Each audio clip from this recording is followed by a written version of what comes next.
জানা মা, আমার শানুর ঘরটা একটু ভালো করে গুছিয়ে দিয়ে ডাক্তারবাবু তো ওকে দেখতে যাবেন, ঘরটা এত অগোছালো আছে। লক্ষ্মী মা আমার তাড়াতাড়ি যা, একটু ভালো করে সাজিয়ে গুছিয়ে রেখে আসবি, ভীষণ বিচ্ছিরি হয়েছে জানা। আচ্ছা আমি যাচ্ছি, ঠিক করে একটু এক্ষুনি যাচ্ছেন? না না, থাক থাক থাক, শোন না, তোকে যেতে হবে না, তুই বরং এক কাজ কর, তোর মামা মামি আছে, আজকে চলে যাবে, তুই ঘরে চলে যা। আমি একটা কাজ করে আমি বরং শানুর ঘরটা গুছিয়ে দিয়ে আসি। আমি যাই। কোথায় যাচ্ছ? ডাক্তারবাবু এসছে না, শানুকে দেখতে যাবেন, আবার এত অগোছালো করে রাখে, ছেলেটা হয়তো ঘুমোচ্ছে, যাই একটু গুছিয়ে দিয়ে আসে। উনি বলতে চাইছেন যে এখানে রেখে চিকিৎসা করে শানুকে সুস্থ করা সম্ভব নয়। বাবা, দাদাই এ ব্যাপারে কি বলছেন? বাবা রাজি হয়েছেন। আমরা তো সবাই চাই তাড়াতাড়ি শানুকে সুস্থ করে তুলতে। ডাক্তারবাবুর কাছে নিয়ে গিয়ে চিকিৎসা করালে শানুর বোধহয় খারাপ কিছু হবে না। না দিদি, আমার এই ব্যাপারে মত নেই। আমি আর আমার স্ত্রী এটা মনে প্রাণে বিশ্বাস করি। নন্দিনী তার হারানো সংসার ফিরে পাক, আর সেই কারণেই তড়িঘড়ি আমরা ওকে কলকাতায় পাঠিয়েছিলাম। আমার জীবনের এখন একটাই লক্ষ্য, সায়নকে সুস্থ করে নন্দিনী আর সায়ন এই দুটো জীবনকে আবার একসঙ্গে মিলিয়ে দেওয়া। ডক্টর রায়চৌধুরী, আমিও ঠিক ওইটুকুই চাই এই শেষ বয়সে, ওইটুকুই তো।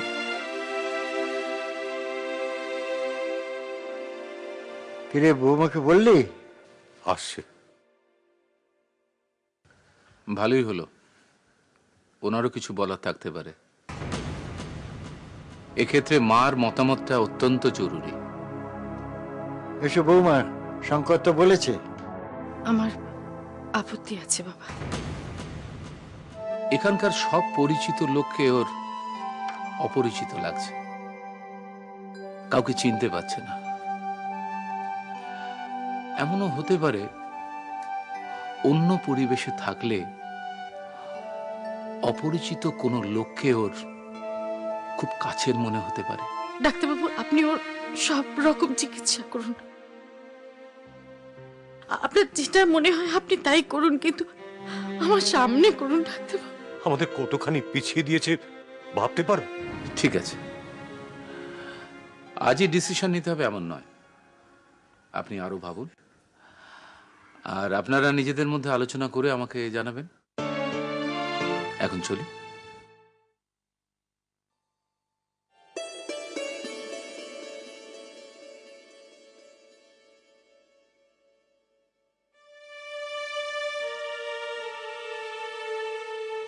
নন্দিনীকে ফিরিয়ে আনো, ফিরিয়ে নিয়ে এসো নন্দিনীকে। পঞ্চুদাটা না একটা পাগল। আচ্ছা পিসি, কেউ কি আমাকে এখান থেকে নিয়ে পালিয়ে যাবে বুঝি? না গো দিদিভাই, পঞ্চু যে বলল যে দিদিভাই রেল লাইন ধরে ছুটেছিল কেন, দিদিভাই মনে বড্ড দুঃখ পেয়েছে, তাই আমার দিদিভাই মরতে গিয়েছিল। আর আমি ভাই হয়ে আমার বোনের চোখের জল মোছাতে পারবো না পিসি।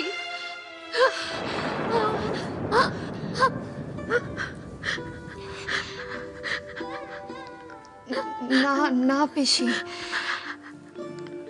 পঞ্চুদাকে বলে দিও আমি যে আর এখান থেকে কোথাও যাব না, কোথাও যাব না। আমার যে বড় বাঁচতে ইচ্ছে করছে,